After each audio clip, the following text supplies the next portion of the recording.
சுதந்திர தினத்தின் பாகமாக மூணாறில் பிஜேபியின் தலைமையில் நிரங்க யாத்ரா என்ற பெயரில் ஊர்வலம் நடத்தப்பட்டது. பிஜேபி மாநில குழு உறுப்பினர் அடகர்ராஜ் ஊர்வலத்தை துவக்கி வைத்தார். பாரதிய ஜனதா கட்சியின் ராஷ்டிர சுவாபிமன் சங்கம் தேவிகுளம் மண்டலம் கமிட்டியின் தலைமையில் சுதந்திர தினத்தின் பாகமாக திரங்க பயணம் நடத்தப்பட்டது. மூணாறில் முஸ்லிம் மசூதி அருகில் தொடங்கப்பட்ட பயணம் மூணார் முருகன் கோவில் சாலையில் நிறைவு பெற்றது. பிஜேபி மாநில கமிட்டி உறுப்பினரும் மத்திய பகுதி துணைத் தலைவருமான VR அழகுராஜ் ஊர்வலத்தை துவக்கி வைத்தார்.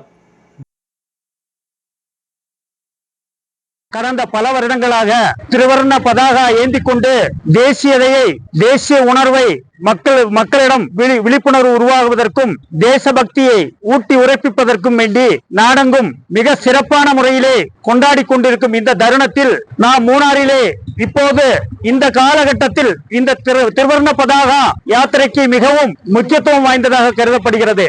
இன்று 14ஆம் தேதி சரித்திர ஏடுகளிலே இன்றைய அர்த்தராத்திரி தான் நமது நாடு விபஜிக்கப்பட்டு பல லட்சக்கணக்கானோர் இந்தியாவில் பிறந்து அகதிகளாக வாழ்க்கை நடத்தக்கூடிய ஒரு சூழ்நிலைக்கு இரண்டாக விபஜிக்கப்பட்ட தினம். நிகழ்ச்சியில் ஜெயபால் சேதுராமன் தலைமை வகித்தார். ஊர்வலத்தில் பிஜேபி தலைவர்களான S. ராஜேந்திரன், கதிரேசன், சோஜன் ஜோசப் மற்றும் ஏராளமான பிஜேபி தொண்டர்களும் பங்கெடுத்தனர். News bureau, Munnar.